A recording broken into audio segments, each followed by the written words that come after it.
Welsh is a Celtic language, spoken in Wales in the UK.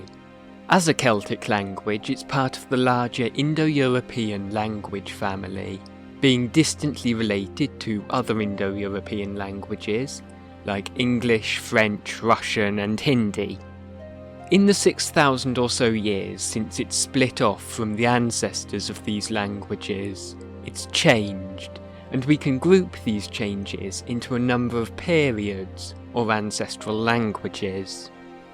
There are 6 main such periods for Welsh, beginning with Proto-Indo-European, a language we have no direct records of, but we have been able to figure out a lot about based on its descendants. There are a few periods I've left off this list for various reasons, such as Primitive Welsh, which comes between Proto-Brittonic and Old Welsh, but for the purposes of this video I've grouped in with Old Welsh. There's also a hypothesis that Celtic is particularly close to the Italic languages, such as Latin and its descendants, but this is controversial, so I've omitted it. We'll be following the same list of words throughout all the stages of the language's history, and as we go I'll read them out and explain the processes that have affected them. On screen I'll show the precise changes that have occurred, written in sound change notation. If you know how to read this, here are the conventions I've used, and if not, just try to focus on what I'm saying. I will note that the changes are not necessarily in the correct order, although I've done my best to ensure that they are wherever relevant. And one last thing before we get going, I have done this concept with a few other languages before, so if you enjoy this, I invite you to check them out too. Here are our 22 words in Proto-Indo-European. While the true identities of the laryngeals, the H's with the numbers, aren't known, I'll pronounce the first as a glottal stop, the second as a velar or pharyngeal fricative, and the third as a labialized version of the second.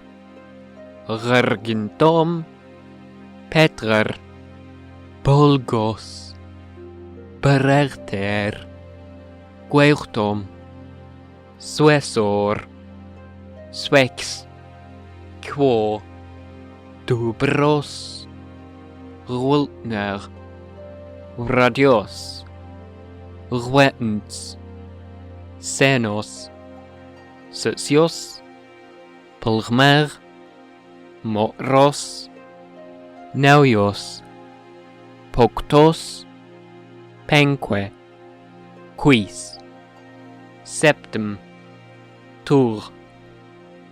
As we begin to move towards Proto-Celtic, we first see a number of changes that also affected other branches of the family, centralization and loss of laryngeals.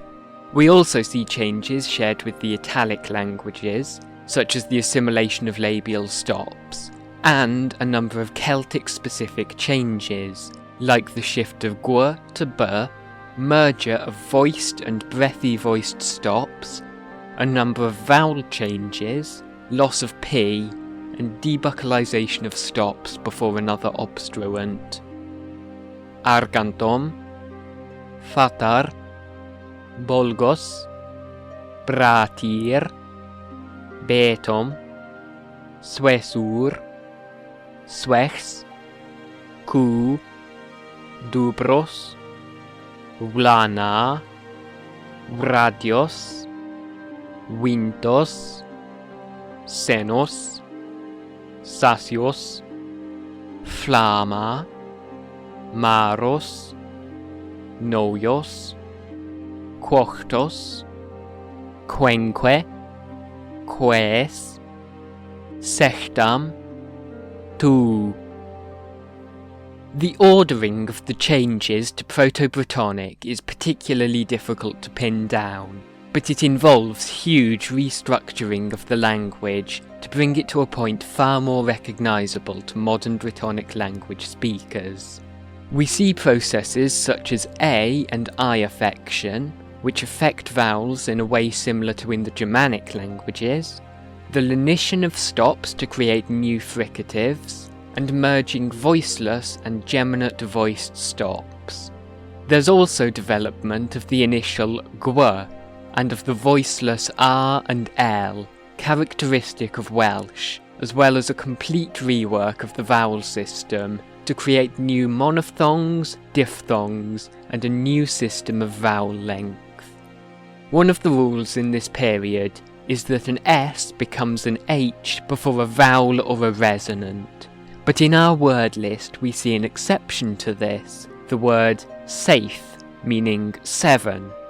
This is irregular, believed to be due to a consonant final word occurring before it, and thus preserving the S as a variant, which later became the main form.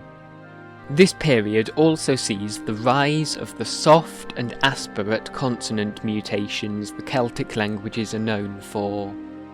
Both of these result from lenition, the soft mutation stemming from the shift of singlet stops between vowels, and the aspirate from the frication of geminate voiceless stops. Argant, adar, bwlch, broder, bwyd, chwehir, chwech, ci, dwfr, gwlan, gwreidd, gwynt, hen, hehydd, llwf, môr, nywydd, poeth, pump, pwy, saith, tea. Moving towards Old Welsh, we see several changes related to stress and to stressed and unstressed vowels, shifts related to U's and W's, the loss of unstressed H, and the development of an epenthetic vowel before S consonant clusters, which is similar to in the Romance languages. Argant, adar, bwlch, brawd, bwyd, chwaer, chwech, ci, dwfr, gwlan, gwreidd, gwynt, hen, heidd, llaw, mawr, nowydd, poeth, pump, pwy, saith, tea. While Proto-Indo-European, Proto-Celtic and Proto-Brittonic were each spoken for 500 years to a few millennia, Old, Middle and Modern Welsh are only separated by a few centuries, with Old Welsh having first developed around 800 AD, and already becoming Middle Welsh just 400 years later. As such, there are far fewer changes in these periods than we've been seeing so far, and some major differences are grammatical, which is obviously absent from this word list. The main points in Middle Welsh are vowel shifts, such as that of O to Ew, along with changes dealing with the remainder of Brittonic R. Ariant, adar, bol, brawd, bwyd, chwaer, chwech, ci, dwfr, gwlan, gwreidd, gwynt, hen, heidd, llaw, mawr, newydd, poeth, pump, pwy, saith, tea. The last set of changes brings us up to the modern day and the present language. We again see a number of vowel shifts, as well as the settling of the bilabial fricatives to being labiodental.